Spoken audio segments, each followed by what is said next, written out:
মুন্সিগঞ্জের মীরকাদিম আড়তে রূপাল ইলিশের ঝিলিক। আশ্বিনের ভরা মৌসুমের ইলিশের স্বাদ নিতে উপচে পড়া ভিড়। আর নদী নালা খাল বিলের তাজা মাছও উঠেছে হাতে। সেখানে আছেন রিপোর্টার নাসিরউদ্দিন উজ্জ্বল। সরাসরি যাচ্ছে তার কাছে। উজ্জ্বল, নদী তীরের এই হাতে রেকর্ড পরিমাণে ইলিশের সরবরাহ। চারিদিকে যে ইলিশের পসরা সাজানো হয়েছে সেই পসরা ঘিরে কিন্তু উপচে পড়া ভিড়। কারণ এক সপ্তাহ বাদেই ৩ অক্টোবর থেকে কিন্তু এই যে অবরোধ শুরু হচ্ছে রাত্র ১২টা থেকে, যেটি ৪ তারিখ থেকে ২৫ অক্টোবর ২২ দিন ধরে যে নদীতে সকল ধরনের মাছ ধরা নিষিদ্ধ থাকবে। এই মা ইলিশের প্রজনন কে অবাধ করবার জন্য সে কারণে কিন্তু অনেক ক্রেতা ইলিশের স্বাদ নিতে এসছেন।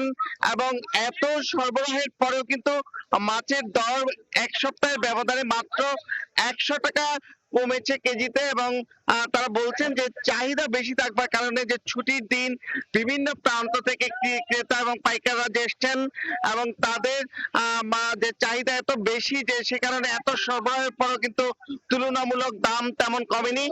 তবে ছোট ইলিশ বিক্রি হচ্ছে কিন্তু ৪০০ টাকা কেজিতে এবং বিভিন্ন সাইজ যেগুলো ১ কেজির ইলিশ সেগুলো কিন্তু ১৮০০ ২০০০ টাকা বিক্রি হচ্ছে। আর যেগুলো ১০০ কেজি বা বড় ইলিশ সেগুলো কিন্তু বিক্রি হচ্ছে ২২ টাকায়। এবং আপনারা দেখছেন যে পুরো হাট জুড়ে যে মানুষের যে উপস্থিতি, সেখানে কিন্তু ইলিশের বাইরে অন্যান্য যে খাল বিলের যে তাজা মাছ সেগুলো এখানে সরবরাহ রয়েছে। তবে সব মাছেরই কিন্তু দাম একই রকম রয়েছে। এক সপ্তাহের ব্যবধানে তেমন কোনো পরিবর্তন আসেনি। শুধু ইলিশের দাম ১০০ টাকা কেজিতে হ্রাস পেয়েছে। এবং এই জেলায় কিন্তু প্রায় ১০০০ মেট্রিক টন ইলিশ উৎপাদন হয় এবং এখানকার যে পদ্মা এবং মেঘনার সুস্বাদু ইলিশ ঘিরে কিন্তু এখানে ইলিশের অনেক বড় হাব রয়েছে। তবে এবার যে মাটি অবৈধভাবে বালু উত্তোলন নদীতে এবং যে কারেন্ট জালের দাপট সহ অন্যান্য অবৈধ জাল রয়েছে সেগুলোর কারণে কিন্তু নদীতে মাইলিশের যে অবাধ বিচরণ সেই বিচরণ কিন্তু বিঘ্নিত হওয়ার আশঙ্কা রয়েছে।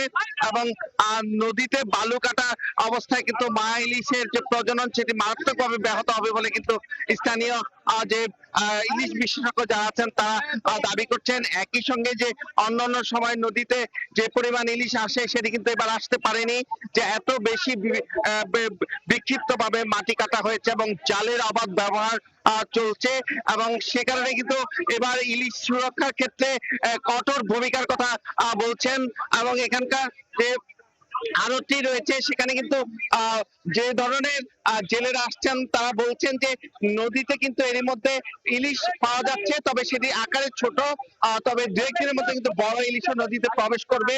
এবং সে কারণে কিন্তু পদ্মা মেঘনা এবং এই নদী অববাহিকা গুলোকে সুরক্ষার দাবি তারা জানিয়েছেন। আর এই হাটে কিন্তু এটি শতাব্দী প্রাচীন হাট। এই অঞ্চলে বৃহৎ হাটটিতে ২ থেকে ৩ ঘন্টায় কিন্তু কোটি টাকার মাছ বিক্রি হয়। সে অনুযায়ী কিন্তু এই বাজারে যে যোগাযোগ ব্যবস্থা সেটা কিন্তু যথাযথ নয় বলে আড়তদাররা অভিযোগ করেছেন। তো এই ছিল মুন্সিগঞ্জের মীরকাদিম মাছের হাট থেকে সবশেষ। সরাসরি যুক্ত ছিলাম মুন্সিগঞ্জের মীরকাদিম মাছের আড়তে। জানছিলাম মাছ বেচাকেনার সবশেষ খবর।